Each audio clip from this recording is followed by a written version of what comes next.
ప్రభు యొక్క ఘనమైన నామాన్ని బట్టి ప్రతి ఒక్కరికి వందనాలు చెల్లిస్తున్నాను.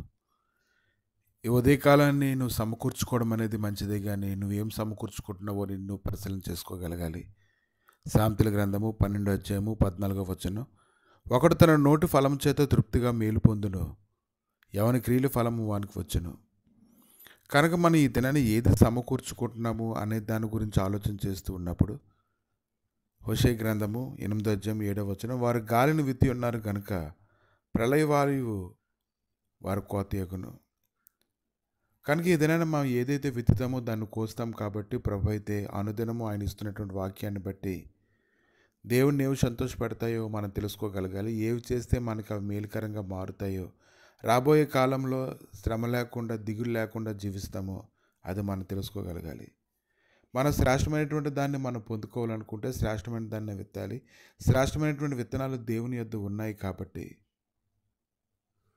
ఆయన దగ్గర నుంచి మనం పొందుకోవాలి. హోషేయ గ్రంథము 6 అధ్యాయం 1-3 వచనాల్లో, మనం యెహోవా యొద్దకు మరలదము రండి, ఆయన మనల్ని చీల్చివేయును, ఆయన మనల్ని స్వస్థపరచును, ఆయన మనల్ని కొట్టెను, ఆయన మనల్ని బాగు చేయును, 2 దినములైన తర్వాత ఆయన మనల్ని బ్రతికించును, మనం ఆయన సముఖమందు బ్రతుకున్నట్లు 3 దినమున ఆయన మనల్ని స్థిరపరచును. యెహోవాను గురించిన జ్ఞానం సంపాదించుకుందాం రండి. యెహోవాను గురించిన జ్ఞానం సంపాదించుకుంటకు ఆయనను అనుసరించుదాం రండి. ఉదయం తప్పక వచ్చే రీతిని ఆయన ఉదయించెను, వర్షం వలె ఆయన మన యొద్దకు వచ్చెను, భూమిని తడుపునట్టు తొలకరి వర్షము కడవరి వర్షం వలె ఆయన మన యొద్దకు వచ్చెను. కనుక ప్రతిరోజు మన యొక్క భక్తిని స్థిరపరచడానికి, మన శ్రేష్టమైన దాన్ని పొందుకోవడానికి దేవుడైతే ఎంతగానో కృపణిస్తూ ఉన్నాడు. ఆ యొక్క మార్గాల్లో స్థిరపరచబడాలని ఆయన కోరుకుంటూ ఉన్నాడు.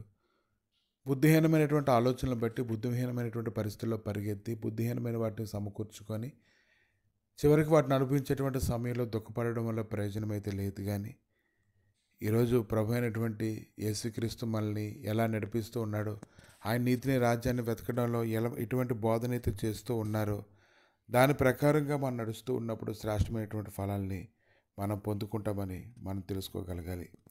అందుకే ఆయన అంటూ ఉన్నారు, బలులైతే నేను కోరను కానీ దహన బలుల కంటే నా గురించినటువంటి జ్ఞానం మీరు పొందుకోవడం నాకు చాలా ఇష్టమని ప్రభు అయితే మాట్లాడుతూ ఉన్నారు.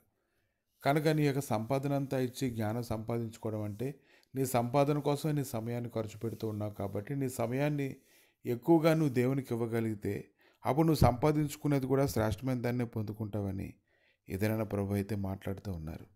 కాబట్టి ఈరోజు శ్రేష్టమైన దాన్ని పొందుకున్నట్లుగా నువ్వు సిద్ధపడాలి.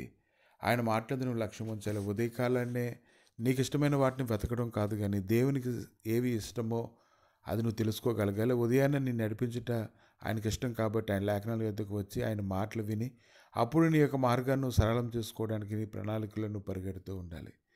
కనుక మనం ఏదైతే విత్తుతామో దాన్నే మనం కోస్తామనేటువంటి మాట అది ఎంత గొప్ప మాట.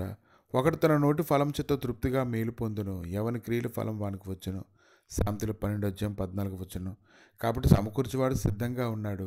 సమకూర్చుకునేటువంటి నీవు సిద్ధపడితే అదెంతో మేలు.